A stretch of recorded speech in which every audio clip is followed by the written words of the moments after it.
আসসালামু আলাইকুম। আপনারা সবাই কেমন আছেন? আশা করি আপনারা সবাই ভালো আছেন। আল্লাহর রহমতে আমিও ভালো আছি। আজকে আমরা গরুর মাংসের কোরমা রান্না করব। এর জন্য গরুর মাংস এবং টক দই নিয়ে নিলাম। এরপর আমরা চুলায় একটি প্যান বসিয়ে তেলটি গরম হওয়া পর্যন্ত অপেক্ষা করেছিলাম।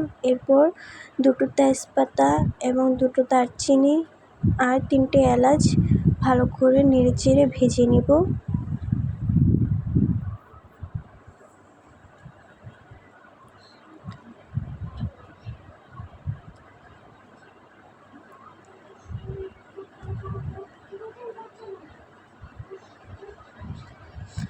এরপর কিছুটা ঘি দিব।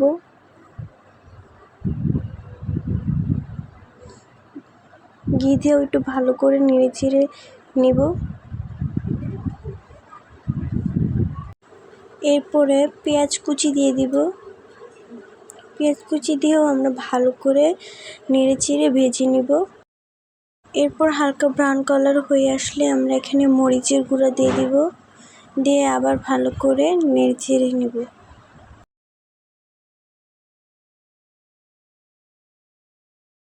এরপর এখানে কিছু মশলা আমরা অ্যাড করব। এলাচি,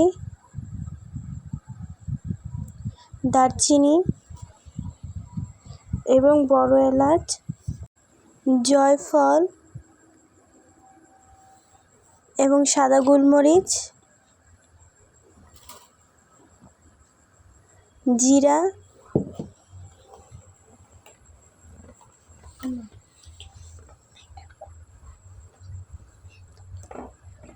এবং অন্য পাত্রে আমরা কিশমিশ নিয়ে নেব এবং বাদাম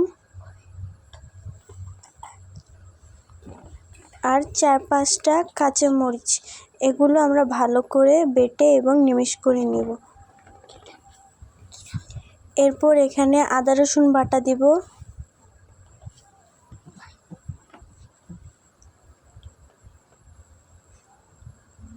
এরপর যে মশলাগুলো আপনাদেরকে দেখিয়েছি সেগুলো আমরা বেটে রেখেছিলাম, এগুলো দিয়ে দিব।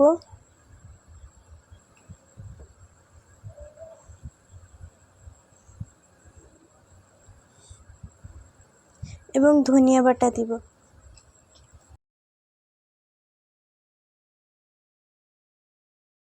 এরপর ভালো করে নেড়েচেড়ে কষিয়ে নিব।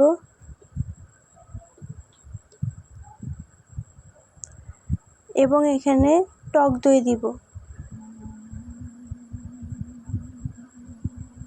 টক দইটা দেওয়ার পরে ভালো করে কষিয়ে নিব আমরা। আমাদের ভালো করে কষানো হয়ে গেছে, উপরে দেখেছেন তেল উঠে এসেছে। এরপরে আমরা গরুর মাংসগুলো দিয়ে দিব। দিয়ে ভালো করে নেড়েচেড়ে নিব।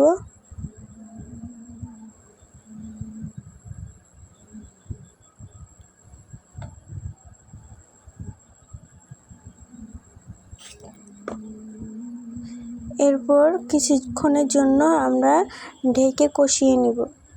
তো কিছুক্ষণ পর আবার আসলাম আমরা।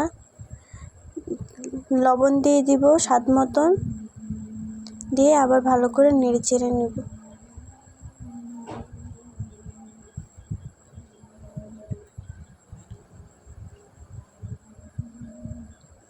এরপর আবার আমরা ঢেকে দিব।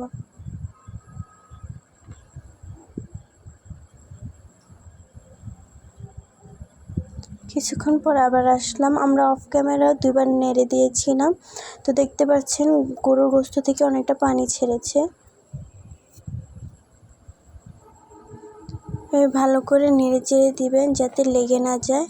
এরপর আবার কিছুক্ষণের জন্য ঢেকে রেখে দেবেন। তো কিছুক্ষণ পর আবার আসলাম আমরা।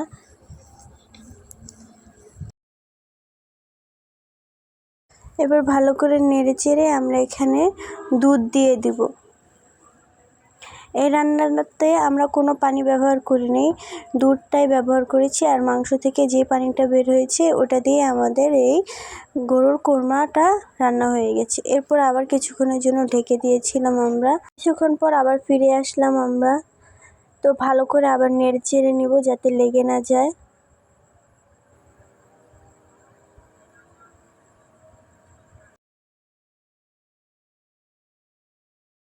এরপর আবার ঢেকে দিব আমরা। তো কিছুক্ষণ পর আবার ফিরে আসলাম। 2 চা চামচের মতন কেওড়া জল অ্যাড করব। এরপর এখানে আমরা কিছুটা লেবুর রস দিব। এরপর এখানে কিছুটা কাঁচামরিচ অ্যাড করে দিব যেন ফ্লেভারটা ভালো আসে। এরপর ভালো করে নেড়ে চেড়ে নিব।